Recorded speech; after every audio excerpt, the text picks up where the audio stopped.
नमस्कार प्यारे बच्चों, आप सबका चेजेसर एकेडमी के अंतर्गत हार्दिक स्वागत है। आज इस वीडियो के अंतर्गत कक्षा 7 सिविक्स का चैप्टर है स्वास्थ्य में सरकार की भूमिका, उस अध्याय के महत्वपूर्ण प्रश्नों की चर्चा करेंगे जो आपको आने वाले एग्जाम में बहुत ही उपयोगी साबित होंगे। तो आइए शुरुआत करते हैं इस अध्याय की एमसीक्यू टाइप प्रश्नोत्तरी। प्रश्न पहला है, किस दक्षिण अमेरिकी राष्ट्र को दुनिया में सबसे स्वस्थ देश माना जाता है? ऑप्शन है ब्राज़ील, पेरू, कोस्टारिका या उरुग्वे। तो दुनिया का जो दक्षिण अमेरिका के जो राष्ट्र है जो दुनिया का सबसे स्वस्थ देश माना जाता है वो देश है कोस्टारिका। नेक्स्ट प्रश्न नंबर 2, भारत के निम्नलिखित राज्यों में से किसने पंचायतों को बजट का 40% भाग देने का निर्णय लिया? ऑप्शन है उड़ीसा, दिल्ली, राजस्थान या केरल। तो राइट आंसर आएगा केरल। नेक्स्ट प्रश्न नंबर 3, भारत विश्व का ब्लैंक्स, यहाँ पे जो ब्लैंक्स दी गई वो हमें पूर्ण करनी है। सबसे बड़ा दवाइयों का उत्पादक होने के साथ साथ दवाइयों का सबसे बड़ा ब्लैंक्स है। तो इन दोनों जगहों पे हमें यहाँ पे ऑप्शन में से कि किसका कितना कम भारत का विश्व के अंदर दवाइयाँ उत्पादन करने में आता है और उसको बेचने में भी कितना उसका नंबर आ रहा है। तो यहाँ पे ऑप्शन है तीसरा एवं निर्यातक, सातवां एवं निर्यातक, चौथा एवं निर्यातक और लास्ट चौथा एवं आयातक। तो जो राइट आंसर है कि भारत विश्व का चौथा सबसे बड़ा दवाइयों का उत्पादक होने के साथ साथ दवाइयों का सबसे बड़ा निर्यातक भी है। तो यहाँ पे जो राइट आंसर होगा वो है ऑप्शन नंबर 3, चौथा एवं निर्यातक। नेक्स्ट प्रश्न नंबर 4, संविधान के अनुसार खाली जगह का प्राथमिक कर्तव्य है लोगों के कल्याण को सुनिश्चित करना और सभी को उचित ब्लैंक्स दी गई उपलब्ध कराना। तो यहाँ पे जो ऑप्शन है लोगों एवं स्वच्छता, सरकार एवं स्वास्थ्य सुविधाएं, लोगों एवं जलापूर्ति, सरकार एवं आवाज़। तो संविधान के अनुसार जो राइट आंसर होगा कि संविधान के अनुसार सरकार का प्राथमिक कर्तव्य है, किसका है बच्चों? सरकार का प्राथमिक कर्तव्य है कि लोगों के कल्याण को सुनिश्चित करना और सभी को उचित स्वास्थ्य सुविधाएं उपलब्ध कराना। तो यहाँ पे जो राइट आंसर आएगा ऑप्शन नंबर 2, सरकार, तथा दूसरी जो ब्लैंक से वहाँ पे आएगा स्वास्थ्य सुविधाएं। नेक्स्ट प्रश्न नंबर 5 की तरफ बढ़ते हैं। उस विकल्प की पहचान करें जो भारत में सार्वजनिक स्वास्थ्य सेवा से संबंधित है। तो हमें उस कथन को यहाँ पे पसंद करना है। पहला दिया गया है, ये बहुत ही अमीर लोगों को, यानी कि जो सार्वजनिक स्वास्थ्य सेवा को ध्यान में रख के कथनों में से हमें पहचानना है कि यह बहुत ही अमीर लोगों को कम कीमत पर गुणवत्तापूर्ण स्वास्थ्य सेवाएं उपलब्ध कराता है। तो इसमें अमीर लोगों के लिए किसी स्पेशल सार्वजनिक स्वास्थ्य सेवा नहीं रहती है।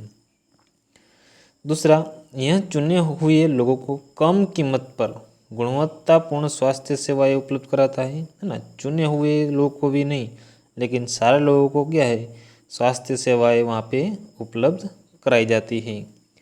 थर्ड, यह सभी लोगों को है ना मुफ्त अथवा कम कीमत पर गुणवत्तापूर्ण स्वास्थ्य सेवाएं उपलब्ध कराता है। तो ये थर्ड है, बिल्कुल सही है।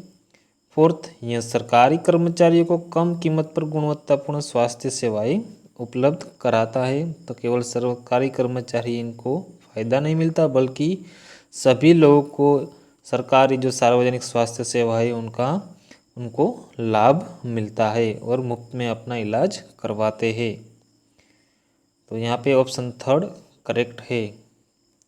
आगे बढ़ते प्रश्न नंबर 6 की तरफ। निम्नलिखित में से कौन सा कथन असत्य है? यहाँ ध्यान देना है, हमें गलत कथन की यहाँ पे पहचान करनी है। पहला है, निजी स्वास्थ्य सेवाएं सरकार द्वारा संचालित स्वास्थ्य केंद्रों और अस्पतालों की एक श्रृंखला है। तो पहली बात कि निजी स्वास्थ्य सेवाएं क्या है, सरकार द्वारा चलाई जाती नहीं है। दूसरा, सार्वजनिक स्वास्थ्य सेवा और निजी स्वास्थ्य सेवाओं की दो व्यापक श्रेणियां हैं, तो ये बिल्कुल सही है। थर्ड, प्राकृतिक आपदा जैसे बाढ़, भूकंप, सुनामी आदि के मामले में राहत और पुनर्वास के लिए कर धन का उपयोग किया जाता है, बिल्कुल सही है। ऑप्शन लास्ट, भारत में ऐसी स्थिति का सामना करना पड़ता है जहां निजी सेवाएं बढ़ रही है लेकिन सार्वजनिक सेवाएं नहीं, ये भी सही है। तो यहाँ पे गलत कथन की हमें पहचान करनी थी, तो वो आएगा कथन पहला। नेक्स्ट प्रश्न नंबर 7 की तरफ बढ़ते हैं कि भारत में ऐसी स्थिति का सामना करना पड़ता है जहां निजी सेवा बढ़ रही है लेकिन सार्वजनिक सेवाएं नहीं, है ना। क्योंकि आज देखो बड़े बड़े शहरों में बहुत सारे जो प्राइवेट जो हॉस्पिटल है वहाँ पे खुले जा रहे हैं और भारी भरकम मात्रा में वो वहाँ पे पैसे कमाते हैं। तो इस कथन के समर्थन में कौन सा विकल्प सही है वो हमें पहचानना है। पहला है कि बड़ी संख्या में डॉक्टर अपनी निजी क्लिनिक चलाते हैं, तो ये बिल्कुल सही है ना। जो भी कोई डॉक्टर पढ़ लिख कर अपना जो प्राइवेट क्लिनिक चलाकर पैसे कमाना शुरू कर देते हैं। दूसरा, निजी स्वास्थ्य सुविधाओं का स्वामित्व और प्रबंधन सरकार द्वारा किया जाता है, तो प्राइवेट जो स्वास्थ्य सेवाएं रहती है उनका स्वामित्व और प्रबंधन सरकार द्वारा नहीं होता। थर्ड, पर्याप्त स्वास्थ्य सुविधाएं केवल सार्वजनिक सेवाओं में उपलब्ध है ना। तो क्या है कि पर्याप्त स्वास्थ्य सेवाएं केवल सार्वजनिक सेवाओं में उपलब्ध नहीं होती बल्कि जो निजी स्वास्थ्य सेवाएं वहाँ पर भी उपलब्ध रहती है। फोर्थ, निजी सेवाएं बहुत सस्ती है, तो बिल्कुल गलत है। निजी सेवाएं बिल्कुल सस्ती नहीं है, इसीलिए अधिक लोग इसका लाभ उठा सकते हैं, बिल्कुल नहीं। इसीलिए निजी सेवा बढ़ रही है। तो यहाँ पे जो निजी सेवा के बारे में जो विकल्प सही दिया गया है वो है ऑप्शन पहला कि बड़ी संख्या में डॉक्टर अपने निजी क्लिनिक चलाते हैं, ये हाँ इस प्रश्न का उत्तर रहेगा। नेक्स्ट प्रश्न नंबर 8, भारत में कितने लोग प्रतिवर्ष तपेदिक यानी कि टीबी ट्यूबरक्लोसिस से मरते हैं। ऑप्शन है करीब 3 लाख, करीब 5 लाख, करीब 10,000 या पता नहीं। तो प्रति वर्ष भारत के अंदर जो टीबी से जो ग्रसित होकर मरने वालों की संख्या है वो है करीब 5 लाख, है ना। तो इतनी आबादी है जो टीबी के कारण उनकी मृत्यु हो जाती है। नेक्स्ट प्रश्न की तरफ बढ़ते हैं। प्रश्न नंबर 9, संचारणीय बीमारियां किसके द्वारा होती है ना। ऑप्शन है पानी के द्वारा, वायु से, छूने से या इंजेक्शन से। तो संचारणीय बीमारियां है जो कि पानी के द्वारा फैलने वाली एक बीमारी है जो लोगों के अंदर दिखने को मिलती है। नेक्स्ट प्रश्न नंबर 10, संसार में चिकित्सा महाविद्यालय से कौन सा कथन संबंधित है। पहला है भारत में सर्वाधिक चिकित्सा महाविद्यालय है, बिल्कुल सही। भारत में हर वर्ष 15,000 नए डॉक्टर तैयार हो जाते हैं, बिल्कुल सही। सन 1950 में भारत में केवल 2,770 अस्पताल थे। 1991 में 11,174 अस्पताल और सन 2000 में यह संख्या बढ़कर 18,218 हो गई, तो ये भी बिल्कुल सही है। तो राइट आंसर आएगा इस प्रश्न का उपरोक्त सभी। नेक्स्ट प्रश्न नंबर 11, संसार में सबसे ज़्यादा चिकित्सा पर्यटक भारत में ही आते हैं, उपरोक्त में कौन सा कथन सत्य है ना। तो आइए देखते हैं कि चिकित्सा पर्यटक भारत में क्यों आते हैं। पहला ऑप्शन दिया गया है भारत में कम कीमत पर उचित चिकित्सा सेवा उपलब्ध है, बिल्कुल सही है। भारत में विश्व का दवाइयों का निर्मित करने वाला चौथा बड़ा देश है, बिल्कुल सही। भारत से भारी मात्रा में दवाइयों का निर्यात होता है। बिल्कुल सही। तो राइट आंसर आएगा ऑप्शन फोर्थ सभी। नेक्स्ट प्रश्न नंबर 12, हकीम शेख से संबंधित कौन सा कथन सत्य है? तो हकीम शेख जिस प्रकार से दुर्घटना से ग्रसित हुए थे, पीड़ित हुए थे, तो उनके बारे में यहाँ कुछ कथन दिए गए हैं। पहला है कि वह पश्चिम बंग मजदूर समिति के सदस्य थे। बिल्कुल सही।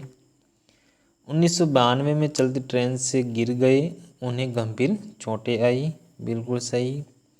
सरकारी अस्पताल में आवश्यक सुविधा एवं डॉक्टरों के अभाव ने उनका इलाज नहीं हो पाया। बिल्कुल सही। तो राइट आंसर आएगा उपरोक्त सभी, क्योंकि ये ऊपर के तीन जो हकीम शेख से संबंधित कथन थे जो बिल्कुल सही है। नेक्स्ट प्रश्न नंबर 13, स्वास्थ्य सेवाओं को कितने वर्गों में विभाजित कर सकते हैं? पहला है एक सार्वजनिक स्वास्थ्य सेवा, दूसरा निजी स्वास्थ्य सेवा, थर्ड उपरोक्त दोनों, फोर्थ इनमें से कोई नहीं।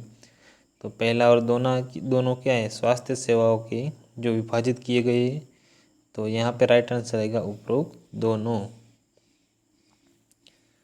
नेक्स्ट प्रश्न नंबर 14, सरकार कर से प्राप्त धन का इस्तेमाल कहाँ करती है? ऑप्शन है प्रतिरक्षा, सेकंड शिक्षा, थर्ड स्वास्थ्य या उपरोक्त सभी। तो सरकार क्या है, जो भी कर है अलग अलग माध्यम से प्राप्त करती है ना, जो जनता द्वारा कर लेती है, उनका उपरोक्त सभी के अंदर उनका इस्तेमाल होता है। तो राइट आंसर आएगा उपरोक्त सभी। नेक्स्ट प्रश्न नंबर 15, भारत में प्रतिवर्ष मलेरिया के कितने रिपोर्ट प्राप्त होती है ना? ऑप्शन है 10 लाख, 15 लाख रिपोर्ट, 20 लाख रिपोर्ट या 5 लाख रिपोर्ट। तो भारत में से ही केवल प्रतिवर्ष मलेरिया की जो रिपोर्ट जो हर साल प्राप्त होती है उनकी संख्या है 20 लाख, है ना। नेक्स्ट प्रश्न नंबर 16, किसके अनुसार हर साल 20 लाख बच्चे संक्रमण से मर जाते हैं? तो ऑप्शन है आरएमपी के द्वारा, यानी कि रूरल मेडिकल प्रैक्टिशनर के द्वारा, यूनिसेफ के द्वारा, नासा के द्वारा या पीएचसी के द्वारा। तो राइट आंसर आएगा वो है यूनिसेफ। तो यहाँ हमारा जो आज का जो चैप्टर था स्वास्थ्य में सरकार की भूमिका, प्रश्नोत्तरी यहाँ पे पूर्ण होती है। ऐसे ही जानकारी हमारे चैनल जय जय सर एकेडमी के अंतर्गत आपको मिलती रहेगी, इसलिए चैनल को लाइक, शेयर एवं सब्सक्राइब जरूर करें। धन्यवाद।